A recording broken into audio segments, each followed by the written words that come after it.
Welcome back, everybody. Back with a video. We have Lady of the Scales preview. Basically, it is going to be ML Mercedes yet again, but it should be the light version because we already have technically the dark version. But let's find out what it's going to be, right? So let's see it. Again, they did showcase us her animation and all that a couple days ago, so we do know her S3 already. Again, overall, in terms of a design, it is very, very peak. Going into this, though, we already know that she is basically a buffer, because she's buffing herself literally right there. Oh, look at that. Oh, yeah. All right, so it is going to be an effectiveness. AoE imprint, it is going to be a light Soul Weaver, again, as to be expected. Again, because RGG Mercedes is the dark version. So again, light. And Soul Weaver, again, we kind of knew this coming into it. It was either going to be a Soul Weaver or a mage. I wanted to make a speculation video on this, but again, I had so many other videos planned already lined up. I couldn't really squeeze it in there, right?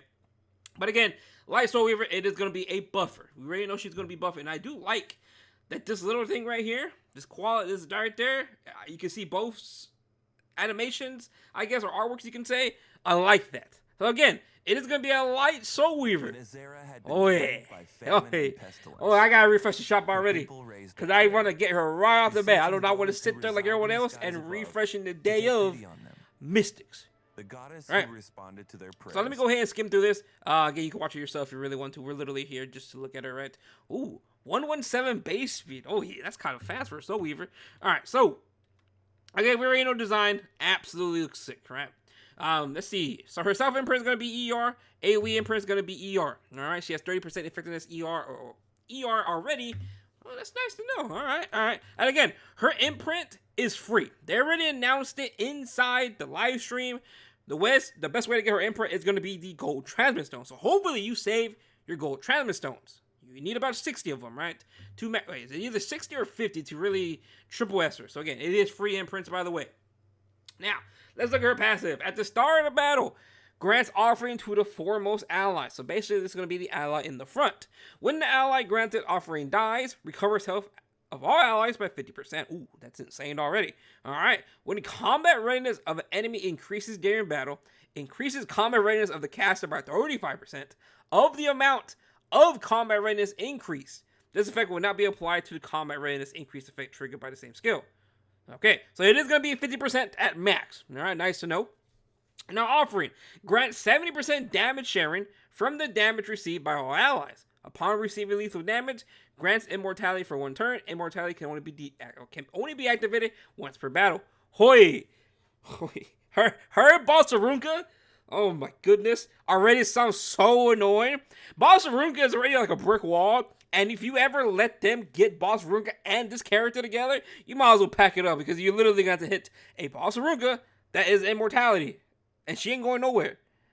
Oi. All right, well, this looks very, very good already. And again, when Boss Ruka or whoever dies in the front, right, whoever that character is inside the front, your entire team is going to get healed by 50% after they do die. That is very, very good. That is very, very good. We do take that. And again, her getting her own self-combat readiness push is nice. Alright? Increases her own 35%. Well, 50% technically, right? Other combat readiness increase. So, let's say there's an Oxlots. He boosts it up 100%. Well, she's getting 50% of that. Because that's half of that, right? That's kind of insane. That's actually kind of insane, alright? This effect will not be applied to combat readiness increase effect triggered by the same skill. Alright, there you go, right? Right, just keep that in mind.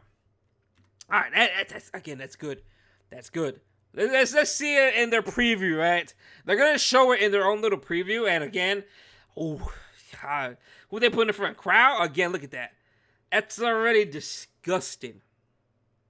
Again, it can only be granted once, which it does make sense, right? It's only one per battle, because otherwise it could just be annoying. Ruel can spam S3. You literally put Ruel in the front, and she just sits there and be the brick wall, right? Overall, I like this. I like this quite a bit. We'll take it, we take it. That's pretty good, no? We do take that. Now, let's go look at her S3. S3, with the Goddess Authority, dispels all debuffs from the allies and increases combat readiness by 15%. 20% at max, okay? Consumes 20% of the current health of the ally granted offering, okay? Granting abundance to all allies for 2 turns, all right? Abundance. After attacking, inflicts 2k additional damage on the target. Okay, more true damage. Again, true damage is really OP right now, right? Especially in Arena, if you've been watching my live streams and all that, true damage is kind of insane right now in Arena because FCC is literally the only option to fight against Renock. I do think they're going to release one of those type of units where they're going to have to stop some of this true damage because, again, this FCC counter is in half. I do think we need more units than just FCC that can really stop true damage because true damage is crazy. Especially now we got another unit that offers more true damage. Now, again, everyone on the team is going to be getting an additional 2k. Wait. If I can somehow squeeze this inside of my Renock team, I'm doing 6k additional damage already just from Cascade. That's kind of crazy if I'm able to squeeze it in there, right? So again, dispelling all debuffs is very, very nice, and increased combat readiness push is very, very nice as well. So basically, full cleanser, she does increase the team by 20%, and she consumes 20% of the current health by the ally granted offering. Very, very nice. Very, very nice. We do take that. She's going to be very, very tanky for sure. All right, she is going to be a beefy unit. But again, she can be able to cycle this. This is going to be dropping down to 4 turns. 4 turns she's going to have this. But again, that combat readiness push she has on her S2 passive is kind of insane. Because I wonder, it should work like this. Where if you are fighting a boss Arunka, every time she gets pushed up, doesn't that mean our Mercedes gets pushed up as well? Then that's kind of crazy when you sit there and think about it. That's good. That's good, right? I feel like it's good. Oh, the S1. Attacks the enemy with Divine Lightning and has a 50%. Technically, it is going to be it'll be jumped up to 60, 70, 70% chance to inflict fear. Do you know how crazy that is? We saw how fear is on Mort. Yes, they have a 40% chance to be dispelled. But again, fear, literally, they can't do nothing. It's literally like an Abyssal Crown. They literally cannot do nothing, but it gives them a chance to actually break out of it, which is, it's RNG in itself, but overall, in terms of a debuff, it's kind of OP. It's actually OP, right? Before recovering health of all allies proportion to the target's max health. Okay, and Soul Burn increases effect to 100% chance and attacks all enemies. This is an AoE fear, just like Mort, but it's on her S1. Hoi, hoi. Oh yeah, this unit is she is looking very, very good. Now, is she as good as Tene? I feel like she is. For a Soul Weaver, again, this is I'm pretty confident, actually I think it is. This is our first Soul Weaver in 2025 that's ML, right? I do not remember last year's Soul Weaver that's ML5 at all. If we even got one last year. I'm pretty sure we didn't. But I'm pretty sure this is one of the first Soul Weavers we got in quite a long time for MLs, and they're absolutely kind of insane. She's a Soul Weaver that can proc fear AoE. She has a self-cleanse. Push up 20% on S3. She gives the team 2k additional damage. True damage, by the way.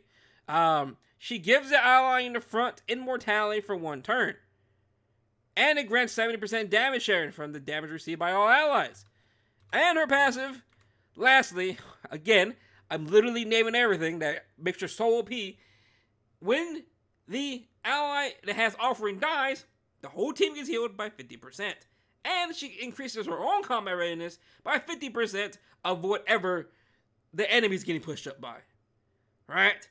Which again, I listed everything and all that what I just said right now is kind of crazy. She's definitely a must summon, I feel like. I do not think you want to skip this unit, especially if you're like a turn 2 player.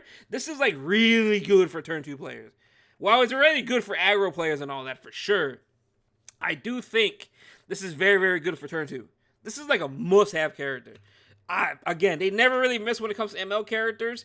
I do think the weakest ML we got this year was Teiyu. I don't really blame it because let's look at what he's going against. Again, Tenebria, Mercedes, insane units. Back-to-back amazing light units that are not tanks, which I'm happy about. Yes, Ras is a light tank. Who would have thought, right? But light is getting some good units. Because again, I will say this.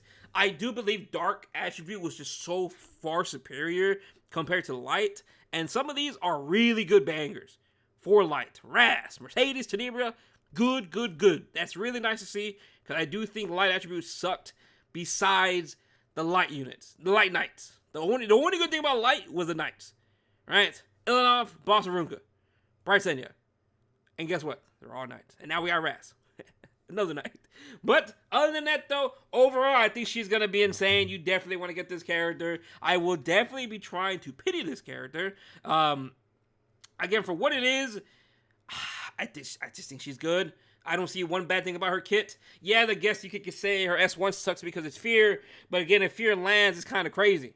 Right? And then she is coming on the 28th. So just keep that in mind. But overall, I do think she's worth 74. This is a very, very strong Soul Weaver. And again, I did say this earlier when it comes to Guardian Ice Crystals. I do not think Guardian Ice Crystals is that important compared to now, because look at the Soul Weavers we're getting. I feel like this character really would prefer a book artifact, such as Bird's Eye or Frida artifact, right? So just keep that in mind when you are summoning for Guardian Ice Crystal. I just think a lot of Soul Weavers nowadays in the current meta, at least right now in the current meta, it's a little bit different. It's a little bit more aggro, right? But other than that, though, thank you for watching the video. Hope you have a good day, and peace out.